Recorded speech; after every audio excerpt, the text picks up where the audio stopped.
train station in the eastern Ukrainian city of Kramatorsk.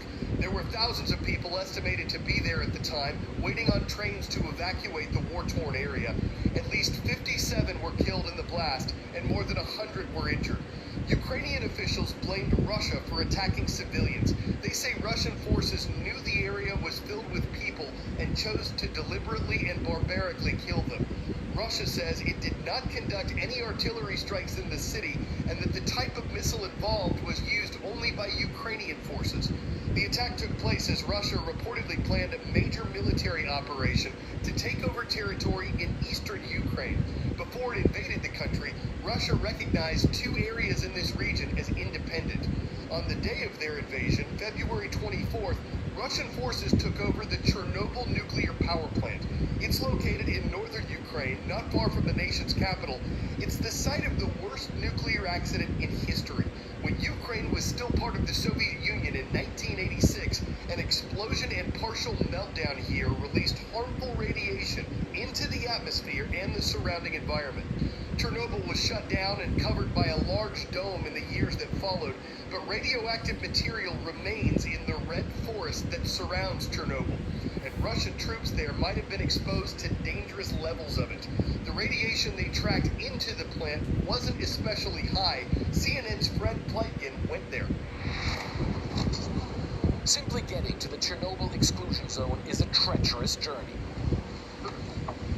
Many streets and bridges destroyed, we had to go off-road, crossing rivers on pontoon bridges. Finally, we reached the confinement dome of the power plant that blew up in 1986, the worst nuclear accident ever. Russian troops invaded this area on the very first day of their war against Ukraine and took Chernobyl without much of a fight. Now that the Russians have left, Ukraine's Interior Minister Denis Monastyrsky took us to Chernobyl, and what we found was troubling. The Russians imprisoned the security staff inside the plant's own bomb shelter, the Interior Minister told us. No natural light, no fresh air, no communications. While the plant's technical staff was allowed to keep working, the Ukrainians say Russian troops were lax with nuclear safety. And as we enter the area Russian troops stayed and worked in, suddenly the dosimeter's alarm goes off. Increased radiation levels. They went to the Red Forest and brought the radiation here on their shoes, this National Guardsman says. Everywhere else is normal, only this floor is radioactive. I ask, everywhere is okay, but here is not normal? Yes, he says, the radiation is increased here because they lived here and they went everywhere.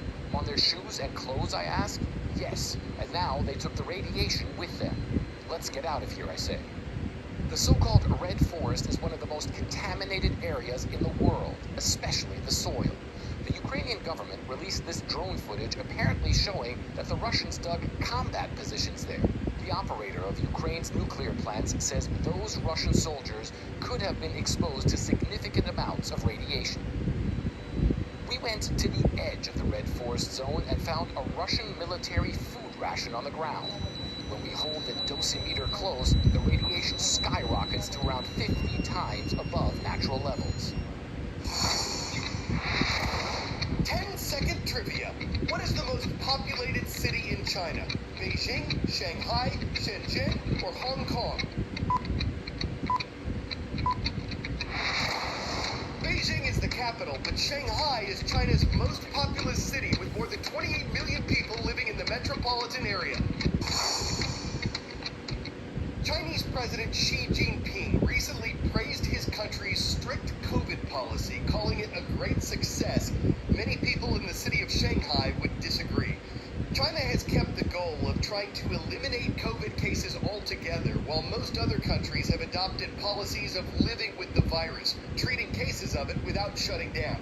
The major coronavirus version that's circulating right now is believed to be less severe and less deadly than previous versions, but China has maintained a zero COVID strategy that's so strict it might have contributed to problems with getting basic supplies into Shanghai.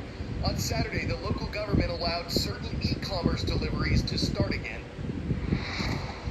Workers stack a truck with bags of food and supplies to deliver to people locked down in the city of Shanghai.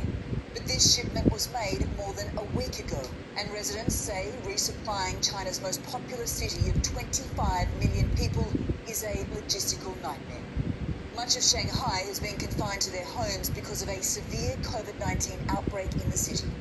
And people are complaining that stores have run out of food and it's nearly impossible to schedule deliveries because couriers can't keep up with the demand. One man in Shanghai documenting the shortages on Twitter says, "We had 3 deliveries that were booked to deliver today. All 3 were cancelled."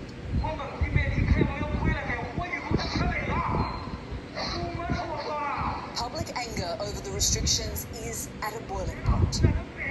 On top of the difficulty in getting food, people have been outraged by a policy separating COVID-positive children from their parents, which was modified last week to allow infected parents to join them at isolation centres.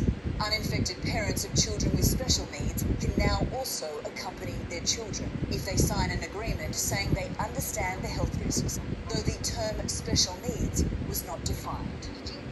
On Saturday, the city's Vice Mayor Zhong Ming acknowledged that authorities had not met the public's expectations in their handling of the situation.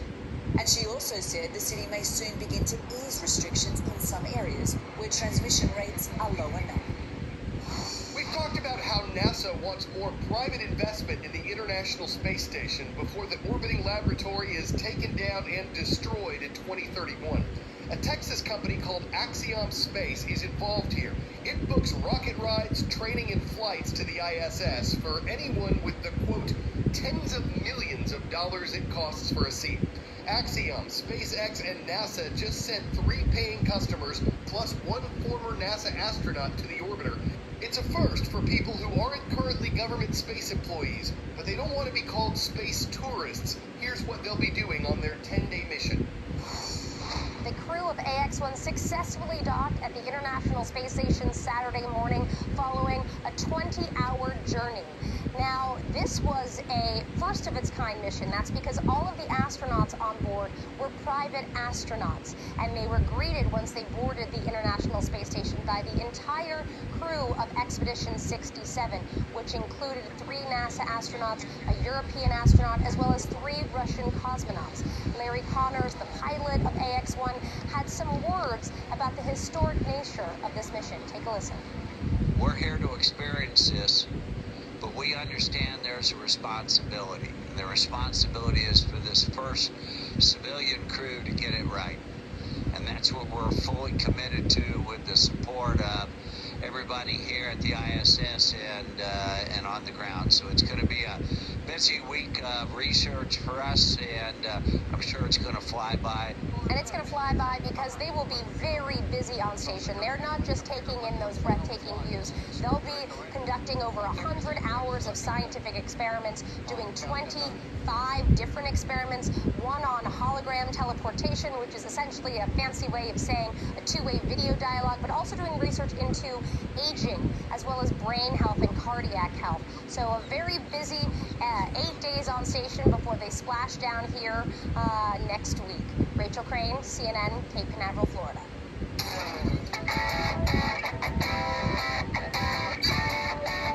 Things that are fun to find in a couch.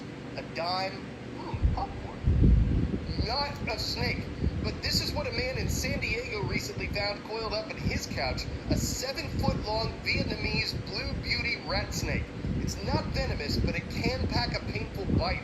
So the homeowner, who is described as pretty frantic, called a snake removal company to evict the uninvited house guest.